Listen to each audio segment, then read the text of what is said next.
আসসালামু আলাইকুম এভরিওয়ান, কি অবস্থা সবার, কেমন আছেন সবাই? আশা করি সবাই অনেক কিছু ভালো আছেন। আমি অনেক ভালো আছি। তো যাক, আজকে সকাল সকালে বেরোবো। কিছুদিন আগে একটা ট্রিপ মারছিলাম, যেহেতু রোজা রমজান মাস, এই জন্য ট্রিপের তেমন একটা চাপ নাই। আগে যেরকম চাপ ছিল এখন আর চাপ নাই। আর সকালে আসলাম, গাড়িটা খুব সুন্দর করে ক্লিন করে এলাম। আমাদের পার্কিংয়ে যথেষ্ট পরিমাণ গাড়ি কিন্তু এদিক দিয়ে মানে আছে, প্রায় 2-1টা গাড়ি পার্কিং খালি আছে। এখানে দুইটা ওই পাশে পার্কিং আছে, ওই পাশে পার্কিং হাইস গাড়ি প্রাইভেট কার যথেষ্ট পরিমাণ আছে। হয়তো ওনার 2-1টা গাড়ি হয়তো টিপে গেছিল, এই জন্য হচ্ছে চলে গেছে। আর এই যে একটা গাড়ি টিপে থেকে সকালে আসলো, দেন এটা হচ্ছে দোয়াইত আছে। আর যে আমার গাড়ি, এটা হচ্ছে নিয়ে এখন বেরিয়ে চলে যাবো। সকাল সকাল স্টার্ট দিলাম, তার কারণ হচ্ছে মোবিলটা উঠাই যাচ্ছি, কারণ 4-5 দিন যাবৎ গাড়িটা একদমই বৈশা আছে, টিপ মারতে পারতেছে না। তো আজকে একটা টিপ হয়েছে, টিপটা রাত্রেবেলা হয়েছিল, আর এখন কিন্তু ইনশাল্লাহ এখন বেরোবো। আর এই যে গাড়ি কিন্তু দেখেন, এই যে মোবিল ওঠার পরে পানি পড়তেছে, তো আমার ইঞ্জিন মিঞ্জিন সবই ঠিক আছে আলহামদুলিল্লাহ। তো চলো নালা বসা গাড়ি নিয়ে বেরোইতে আসি। আর যথেষ্ট পরিমাণ 4 দিন আগে গাড়ি ধোয়া পরিষ্কার করে যেভাবে রাখছিলাম ঠিক এইভাবেই আছে। আর ইনশাল্লাহ এখন শুধু আমি গাড়ি নিয়ে বেরোয় চলে যাবো। তো চলে নালা বসা এখন গাড়ি নিয়ে বের হই। আল্লাহর নাম নিয়ে আমরা গাড়ি নিয়ে বের হয়েছি, আর প্যাসেঞ্জারের বাসায় যাওয়ার সাথে সাথে যেন ওনার উঠে গেছে। তবে এই জিনিসটা সবচেয়ে বেশি ভালো লাগে যে ওনাদের ওইখানে যাওয়ার সাথে সাথে উঠে গেছে। তো গতকালকে রাতে আমাকে ফোন দিছিল, দিয়ে বলছি যে সকাল 10টার সময় থাকার কথা। আমি দেন ওনাদেরকে আগে ফোন দিয়েছিলাম, বলছি ভাই আপনার রেডি হন, আমি আসতেছি। পরে বললো যে তুমি এখনই আগেই আইসো না, যেহেতু তোমার বাসা আমাদের এখান থেকে একদমই কাছে, এর জন্য হচ্ছে আমরা ফোন দিলে তুমি বের হয়ে চলে এসো। পরে বললাম যে হ্যাঁ ঠিক আছে, সমস্যা নাই, আপনারা রেডি হওয়ার পর আমাকে ফোন দিয়েন। পরে ওনারা আমাকে বলতেছে যে মেহেদি তোমাকে নিয়ে এসে বসায় রাখবো না, তুমি দেন আইসা শুধু আমাদের এদিক দিয়ে উঠাই নিয়ে দেন এদিক দিয়ে চলে যাবা। দেন ওনাদের কথা মতো দেন আমি আর কি ওনাদের মানে কথা মতো চলে গেছি। তো যাওয়ার পরে উঠাই নিয়ে বেরিয়েছি। আর আজকে আমরা কিন্তু যাইতেছি হচ্ছে ঢাকা আগারগাঁও শেরে বাংলানগর। তো ওনাদেরকে আমি জিজ্ঞেস করছিলাম যে কোথায় যেতে হবে, তো ওনারা আমাকে বলছে যে আগারগাঁও শেরে বাংলানগর, ওখানে নাকি ওনাদের একটা ইফতার পার্টি আছে, তো ওইখানে যেতে হবে। ওইখান থেকে আবার হয়তো বা মিরপুর 10-এ যাইতে হবে, বা ওইখানে কোনো কিছু কেনাকাটার জন্য যাবে নাকি কি যেন একটা বাসা আছে ওনাদের, তো ওখানে যাবে আমাকে বলছিল। দেখি যাইতে থাকি। তো ওনাদেরকে মূলত 2টা কাজে আসছে, মেন হচ্ছে ইফতার পার্টিতে, আর মিরপুর 10-এ ওইখানে কি কি যেন একটা কাজ আছে ওনাদের, বললো 10-20 মিনিটের কাজ। পরে বললো যে মেহেদি তোমার কাছে একটা রিকোয়েস্ট করি যে আমাদের আগারগাঁও থেকে কিন্তু ওইখানে মিরপুর 10-এ নিয়ে যাইতে হবে। পরে বলছি সমস্যা নাই, ইনশাল্লাহ নিয়ে যাবো, আপনি বেড়া নিয়ে ওখান থেকে ওখানেই। ওই জন্য গেছি, যদি ওখান থেকে একটু দূরে হইতো তাহলে কিন্তু যাইতাম না। আর যাদেরকে নিয়ে যাইতেছি এর আগে ওনাদেরকে 2-3 বার নিয়ে গেছি, এজন্য হচ্ছে বলছি যে ওখানে যাবো, সমস্যা নাই। কারণ ভাই মানুষের ভালোবাসা দিলে ভালোবাসা পাওয়া যায়।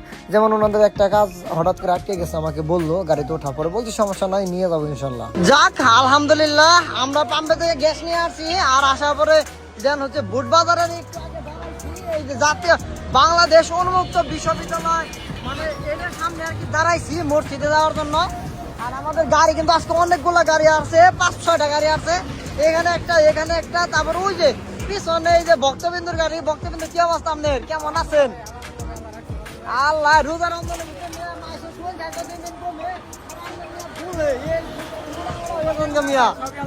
সব আল্লাহর দান। তো যাক, এই যে মসজিদে নামার জন্য দাঁড়াইছি। আর আমার গাড়ি আর সামনের গাড়িটা কিন্তু সেম, দুইটা একই লাগতেছে, কিন্তু গোষ্ঠী মারছে ভাই। মানে কেদার দিয়ে শেষ, আসার সময় বৃষ্টি হয়েছিল।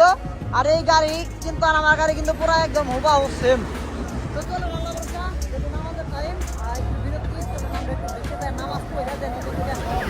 নামাজের পরে আমরা আবার গাড়ি নিয়ে বের হইলাম। তো যেহেতু আজকে আগারগাঁও যাচ্ছি, সেক্ষেত্রে ওনাদেরকে আমি বলছি যে 100 টাকা টোল দিয়ে দেন। দেন ওনারা দিবেন না, বললো যে তোমার ওখান থেকে দিয়ে দাও, আসার সময় দেখা যাবে নি। পর যাক, এখানে 100 টাকা আমাকে টোল দিতে হবে। 100 টাকা হ্যাঁ 80 টাকা কিন্তু। তো যাওয়ার সময় 80 টাকা টোল দিতে হয়, আসার সময় 80 টাকা টোল দিতে হয়। আপ ডাউনে কিন্তু 160 টাকা কিন্তু আমাকে আজকে টোল দিতে হবে এখানে টোল প্লাজাতে। যাক, আমরা কিন্তু 80 টাকা টোল দিয়ে পার হইলাম। আর আজকে কিন্তু ঢাকা এলিভেটেড এক্সপ্রেস যে ব্রিজের উপর দিয়ে যাইতেছি, কারণ যেহেতু আজকে আমাদের আগারগাঁওতে মানে কাজ, সেক্ষেত্রে এখান থেকে গিয়ে ফার্ম গেট নামে যাব। তো ফার্ম গেট নামলে কিন্তু আমাদের কিন্তু ওখান থেকে বেশি একটা দূর না। দেন ওইখান থেকে জ্যাম থাকে না, যেহেতু না আমাদের টাইমে বেরিয়েছি, পুরো রাস্তা ফাঁকা। তো চাইলে কিন্তু নিচ দিয়ে গেলে কিন্তু যাইতে পারতাম, নিচ দিয়ে বারবার ডানে বামে ঘুরতে হবে। এজন্য হচ্ছে নিচ দিয়ে না যায়, দেন উপর দিয়ে দেন গাড়ি ছেড়ে দিলাম। তো উপর দিয়ে যাইতেছি, উপর দিয়ে যাইতে কোনো জ্যাম থাকে না। দেন সবাই এখন অলরেডি উপর দিয়ে যায়, 80 টাকার টোল দিলেও কিন্তু আমরা কিন্তু উপর দিয়ে কিন্তু অনেকটুকু রাস্তা কিন্তু যাইতে পারি। এজন্য হচ্ছে যে এটা দিয়ে যাচ্ছি। আর ওনাদের এখানে কিন্তু স্পিড লিমিট করে দেওয়া আছে, 80-র উপরে চালে কিন্তু অবশ্যই একটু মামলা খাবেন। তো এটা কিন্তু অনেকে জানে, আবার অনেকে জানে না। তো যারা জানে না শুধু তাদের একটু জানা উচিত। তো আমি জানি না, অবশ্যই কিছুদিন আগে খবরে দেখছিলাম যে নাকি এখানে ওভার স্পিডে মামলা দেওয়া হয়, মানে নাম্বারিং মামলা যেটা বলে আর কি। সেটা সত্য না মিথ্যা আমি এখনো জানি না, তবে সতর্ক থাকা ভালো। তবে আমার ভিডিওরা যারা যারা দেখতেছেন অবশ্যই এলিভেটেড ব্রিজের উপর আসলে কখনো হাইয়েস্ট গাড়ি বা প্রাইভেট কার বা যে গাড়ি চালান না কেন, বড় ধরনের গাড়িতে এখানে উঠে বাইক তো নিষেধ। তো সবসময় আপনার স্বাভাবিক এখানে আসলে সবসময় স্বাভাবিকভাবে গাড়ি চালানোর চেষ্টা করবেন। আমি হচ্ছে মাঝে মধ্যে দেখি এই ব্রিজের উপরে কিছু কিছু ড্রাইভার আছে পার্সোনাল কার চালায় বা ভালো ভালো সিএসআর লিন বা প্রাডো বা মার্সিডিস বিএমডাব্লিউ অডি কিছু কিছু গাড়ি আছে এই ব্রিজের উপরে 120-30 চালানোর চেষ্টা করে। আল্লাহ জানে তাদের অবস্থা কি হবে। তো যাক, এখন বর্তমানে কিন্তু তেজগাঁ দিকে যাচ্ছি, ফ্লাইওভার থেকে নেমে যাব। সামনে যাওয়ার পর কিন্তু তেজগাঁ ফ্লাইওভার সামনে কিন্তু নামবো। তো জায়গাটা কে কে চিনেন অবশ্যই, ভালোবাসা মানুষ যারা আছেন অবশ্যই জানাবেন কে কে ব্রিজের উপর দিয়ে আসছিলেন ঢাকা এলিভেটেড এক্সপ্রেসের উপরে। তো আমি যে জায়গাতে যাইতেছি অবশ্যই ড্রাইভার যারা আছে, যারা আমার ভালোবাসা মানুষ যারা আছেন, যারা আমার রেগুলার ভিডিও দেখেন, অবশ্যই তারা যারা এই রুট দিয়ে চলাচল করেন সবসময়, তারা তো রাস্তাটা দেখলে অবশ্যই চিনবেন। আমার ডান পাশে কিন্তু হচ্ছে যে Farmgate metro rail station, আর বাম পাশে কিন্তু তেজগাঁ কলেজ। তো পিছনে রাখলাম। তো এখন কিন্তু খামার বাড়ি হয়ে দেন শেরেবাংলা নগরে চলে যাব। আর এই দিক দিয়ে আসলে একটা জিনিস ভালো লাগে কি জানেন, এদিকে জ্যাম থাকে না, একদম রিল্যাক্সে যাওয়া যায়। তো এখান থেকে কিন্তু ঢাকা ফার্ম গেট বা মতিঝিল গেলে কিন্তু এদিক দিয়ে আসলে কিন্তু হবে না, হাতিঝিল নামতে হবে। আবার হচ্ছে দেন ঢাকা নিউ মার্কেট, আজিমপুর বা হচ্ছে যে ধানমন্ডি এদিকে আসলে কিন্তু এলিভেটেড এক্সপ্রেসের নামলে কিন্তু একদম সহজ হয়ে যায়। আবার গাবতলী যাওয়ার জন্য কিন্তু সহজ হয়ে যায়, টেকনিক্যাল কল্যাণপুর বা এই সাইড ঢাকার দক্ষিণ সিটি যা আছে তাই। আবার মিরপুর গেলে কিন্তু এদিক দিয়ে আসতাম না, যদি মিরপুরে যেতাম তাহলে কিন্তু দেন কালসি হয়ে ঢুকতাম ওই দিকে এরিয়াতে, মানে রেডিসন হোটেলের সাইড দিয়ে কিন্তু দেন উঠে কালসি হয়ে দেন ওদিকে চলে যেতাম। কিন্তু হচ্ছে আজকে যেহেতু রাস্তা মানে আজকে আরে বাপ রে বাপ, অটো দেখি বেজাল বাজাইতেছে টেসলা। তো যাক, আজকে যেহেতু আমরা আগারকার শেরেবাংলা নগরে যাবো বা এখানে ইফতার পার্টিতে আসছি, সেক্ষেত্রে এদিক দিয়ে গাড়ি নিয়ে যাইতেছি। এদিক দিয়ে ভালো লাগে, আসলে সবসময় জ্যাম থাকে না। আগে কিন্তু এদিক দিয়ে অনেক জ্যাম থাকতো, মাঝে মধ্যে কিন্তু এই দিক ডান দিকে কাটা আছে, এদিক দিয়ে কিন্তু জ্যাম থাকতো। এখন কিন্তু আর চাইলে কিন্তু ডান দিয়ে যাইতে পারে না, দেন সামনে গিয়ে সংসদ ভবনের সামনে থেকে ইউটার্ন করতে হয়।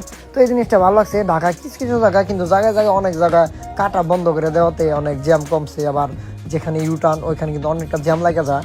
তো দেখেন আমরা কিন্তু হচ্ছে যে আগে আমরা যদি চাইতাম সেক্ষেত্রে ডান দিয়ে যাওয়া যায়, কিন্তু বাট এখন যাওয়া যায় না। ঢাকা সিটিতে এই জিনিসটা সবচেয়ে বেশি ভালো লাগছে আমার, জায়গায় জায়গায় কিছু কিছু কাটা আছে ইউটার্ন, দেন এগুলো বন্ধ করে দেওয়াতে দেন একটু জ্যাম একটু কমছে। আগের তুলনামূলক কিন্তু অনেক জ্যাম ছিল, বাট এখন কিন্তু তেমন একটা জ্যাম থাকে না এদিক দিয়া। যেহেতু এখানে হচ্ছে সংসদ ভবন এরিয়া, তো এখানে কিন্তু জ্যাম থাকে না তেমন একটা, যদিও থাকে তবুও কিন্তু বেশিক্ষণ থাকে না। তো সামনে যাওয়ার পরে কিন্তু সংসদের সামনে থেকে আমাদের ইউটার্ন করতে হবে। তো এখানে কিন্তু ইউটার্ন আছে, এখান থেকে ইউটার্নটা করতে হবে আমাকে। ডান দিয়ে ইউটার্ন করার সময় কিন্তু সব দিকে খেয়াল করবেন, যেদিকে ইউটার্ন নেবেন সেদিকে ইন্ডিকেটর জ্বালাতে হবে। আবার সামনের দিকে কিন্তু খুব সুন্দরভাবে তাকায় দেখতে হবে যে সব কিছু ঠিকঠাক আছে কিনা।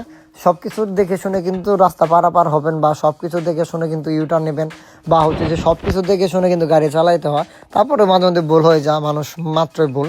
তো কাছে কাছেই কিছু কিছু মানুষের জন্য ড্রাইভারদের দোষ হয়ে যায়। আমি একটা জিনিস খেয়াল করছি, মানে আসলে ড্রাইভারদের দোষ না দিলেই হয়। এই দেন এই যে একজন লোক যাইতেছে, মানে কি বাইক নেওয়া যাইতেছে নাকি R15 নেওয়া যাইতেছে, উনি হচ্ছে পিছন কিন্তু একবারও তাকায় নাই যে পিছন থেকে একটা গাড়ি আসতেছে। আমি কিন্তু নাকি হরেন দিছি, উনি উনার ভাবে যাচ্ছে, আমি আমার ভাবে যাইতেছি। মানে আমার কথা হচ্ছে যে ওনারা সবাই অন্ধ, মানে আমি একাই, মানে ভালো মানুষ বলতে আমার একাই চোখ কান খোলা আছে, আমি একাই যাইতেছি রোডের ভিতরে। ওনার কানা আছে, ওনাদের কথা মানে মাথায় নেওয়া যাবে না, কথা মানে সব দিকে আর কি খেয়াল রাখতে হবে। আর কি বলবো, যেমন আপনি বাইক চালাইতে পারেন, তো আপনি বাইক চালালে তো দেখেন যে সবাই অন্ধ, মানে বাইক চালালে মানে যদি আপনি বাইক চালান সেক্ষেত্রে আপনি আমাকে ফলো করবেন, আপনি আপনার মতো যাবেন, যেন আপনার কোনো ক্ষয়ক্ষতি না হয় বা অন্য কোনো ক্ষয়ক্ষতি না হয়।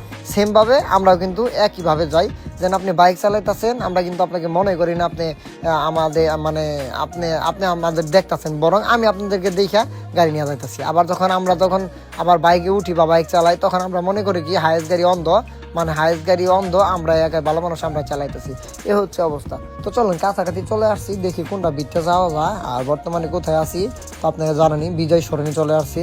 আগের মতো কিন্তু আর না, বিজয় সরণি অনেকটা পরিবর্তন হয়ে গেছে, আর এই গোষ্ঠী মারছে। তো যাক, একদম মিরপুর 10-এ আছি। তো গোলচত্বরটা কে কে চেনেন, ভালোবাসা মানুষ যারা আছেন অবশ্যই কমেন্টস করে জানাবেন। আর আমি কিন্তু হচ্ছে মিরপুর 10-এ আছি এখন বর্তমানে। তো যাক, যেহেতু 3:30টার মতো বাজে, ইফতারের জন্য মানুষ দৌড়াদৌড়ি লাগিয়ে গেছে। এই জিনিসটা খুব বেশি ভালো লাগতেছে, এক একজনের মানে মার্কেট কইরা নিয়ে আসেন, ঘোরাঘুরি করতেছে। ইনশাল্লাহ আমারে বুইরা কাকু ছাইরা দিলে কিন্তু আমি যাইবার পারি আমার।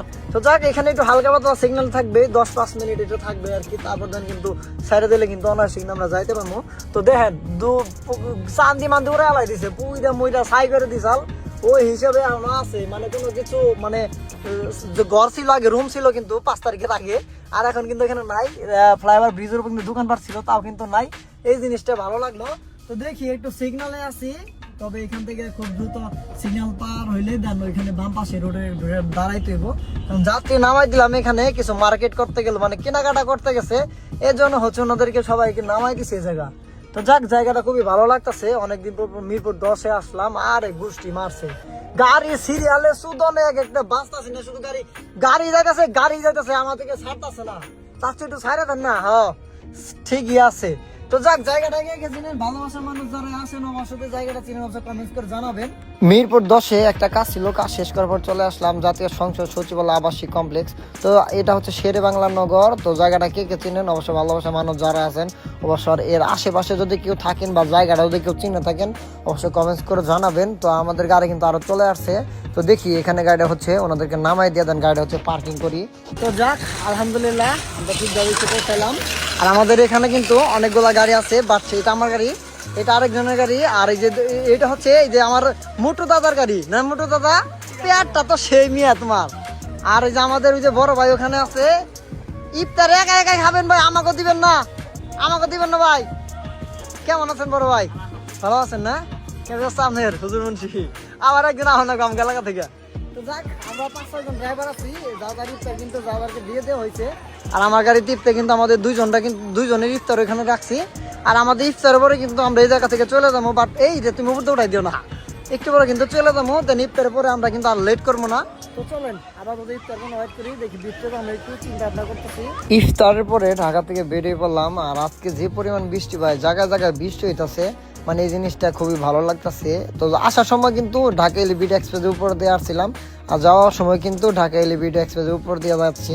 তো ব্রিজের উপর একটা দুর্ঘটনা দেখলাম, ব্রিজের আগে আর কি ওঠার আগেই আমরা মূলত তেজগাঁ থেকে উঠছি, ওইখানে একটা দুর্ঘটনা দেখলাম। বৃষ্টির জন্য হচ্ছে একটা সমস্যা, সেটা হচ্ছে যে একটা প্রাইভেট কারের পিছনে একটা মানে ট্রাক আছে, তেলবাহী মানে গাড়ি আর কি, ট্রাক, ওইটা হচ্ছে পিছনে লাগাই দিয়ে বৃষ্টির ভিতরে জ্যাম লাগাই রাখছে।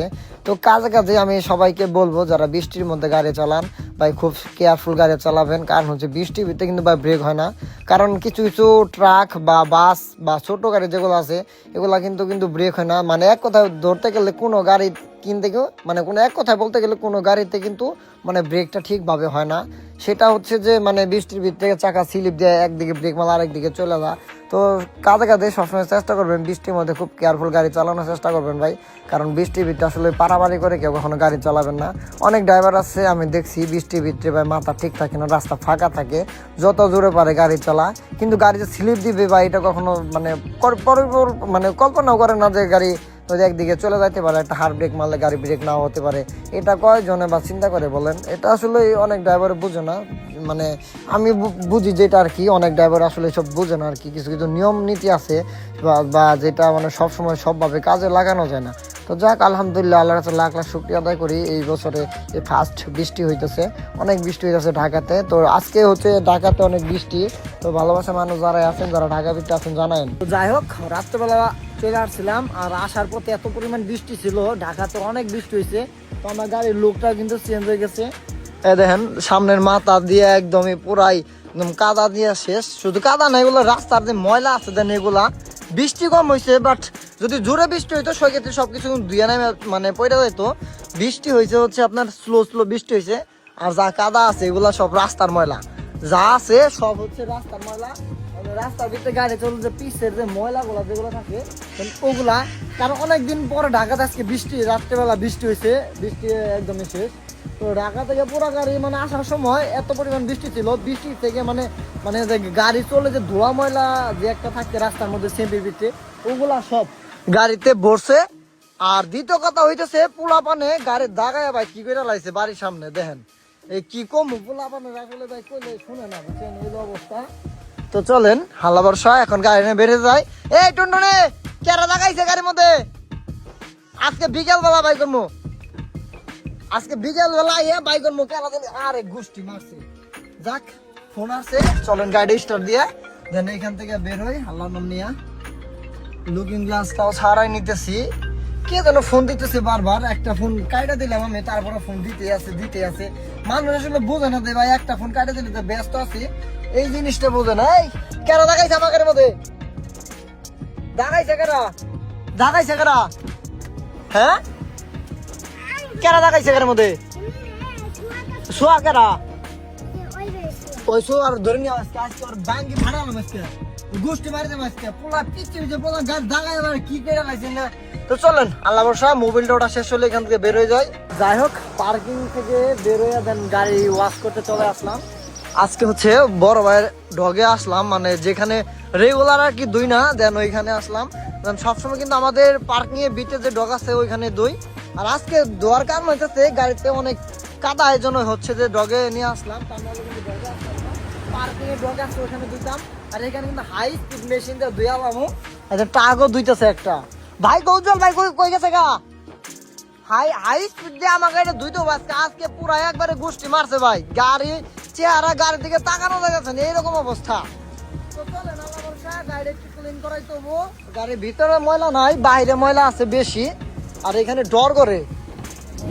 ভিতরে কিন্তু তেমন একটা ময়লা নাই, এক একটা সিট যেমনি করে ভাঙ্গে রাখছে ভাই, গাড়ির অবস্থা খুবই ভয়াবহ। তো চলেন আল্লাহ ভরসা গাড়ি এখন ডগে উড়াবো, ডগে উড়াইয়া গাড়িটা খুব সুন্দর করে ক্লিন করাই। তো যাক গাড়ি পরিষ্কার করা শেষ, দেন হচ্ছে যে দেন পার্কিং এ চলে আসলাম। আর এখন দেন গাড়ি রেখে বাসে চলে যাবো, দেন বাসে দেয় গাও গোসল করে দেন ফ্রেশ হইতে হইব, দেন ইফতার করতে হইব। তো যাক আজকে দিনটা অনেক খুব সুন্দর একটা দিন গেল। আজকে তাপমাত্রা অনেক বেশি ছিল, এজন্য হচ্ছে কষ্ট হয়েছে। যখন আমি গাড়ি ক্লিন করি তখন দেন হচ্ছে শার্ট এগুলো চেঞ্জ করে নিছি, প্যান্ট এগুলো চেঞ্জ করে নিছি, এক সেট করে গাড়িতে একটা করে গেঞ্জি, একটা করে ছোট একটা প্যান্ট থাকে। যখন দেন হচ্ছে আমরা গাড়ি পরিষ্কার করি দেন তখন ওগুলো গাড়ি মানে পরে গাড়ি পরিষ্কার করে গাড়িটা আবার সুন্দর করে রেখে দেই, যেখানে যেটা থাকি বা ধুয়ে টুয়ে দেন গাড়িতে নাইরে দেয়, দেন ইনশাল্লাহ শুকায় যা।